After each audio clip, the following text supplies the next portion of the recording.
Hello les amis, j'espère que vous allez bien. Voilà, ici je vous écris car ce matin, chez moi ce n'était pas très évident et j'avoue que pour ma part la journée n'avait pas bien commencé car ça ne s'était pas passé entre guillemets comme j'aurais voulu. Et du coup j'ai commencé à râler et du coup je n'étais pas agréable avec une de mes filles, puis avec l'autre et puis c'est monté et je me suis énervée pour un rien et ce fut de pire en pire et finalement jusqu'à l'explosion d'une de mes filles. Et là, finalement, je me sentais super mal, coupable, etc. Et je me suis isolée un peu, et puis ça m'est revenu, et je me suis dit, mais finalement, autant switcher.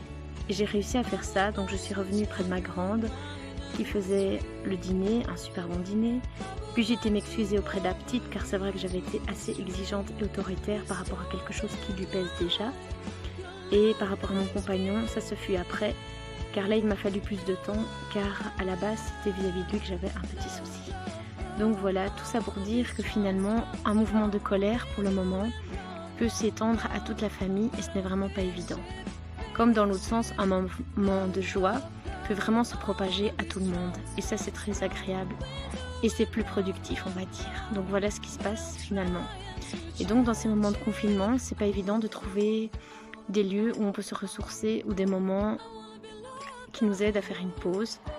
Et voilà, pour ma part, j'ai la chance d'avoir une adorable voisine à qui je peux parfois parler comme ça au-dessus de la clôture, un peu au loin, et juste lui expliquer 2-3 choses qui me pèsent. J'ai aussi une amie qui est très disponible par téléphone et de temps en temps, c'est vrai que ça aide.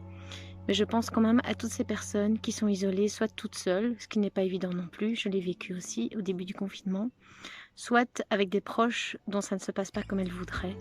Et c'est vrai que ces périodes-ci nous obligent à faire avec, comme on dit, et parfois ce sont nos mauvais côtés qui ressortent. Et c'est vrai que je l'expérimente parfois. Il suffit juste de switcher, de se forcer à se redonner le sourire, à se dire que finalement ce n'est pas le plus important, avoir assez vite conscience de ce qu'on agit et comment on agit, et voilà, c'est reparti. Donc pour ma part, ça a été vraiment salvateur. Et ici, c'est de nouveau bien reparti. Et je préfère ainsi, j'avoue.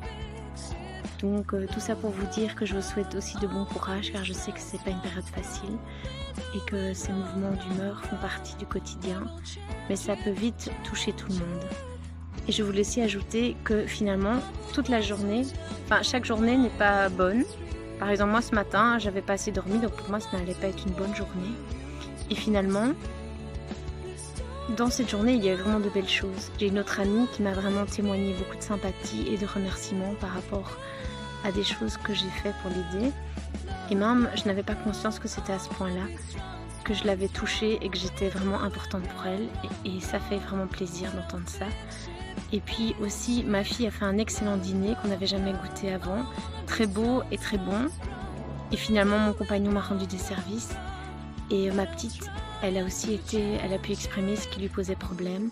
Et là, finalement, ils sont tous les trois occupés à travailler pour 2 et jouer pour 1, devinez qui. Et moi, je vais continuer à ranger. Et je tourne cette petite vidéo pour vous faire coucou et dire que je pense bien à vous et que je vous aime. Gros bisous, à tout bientôt!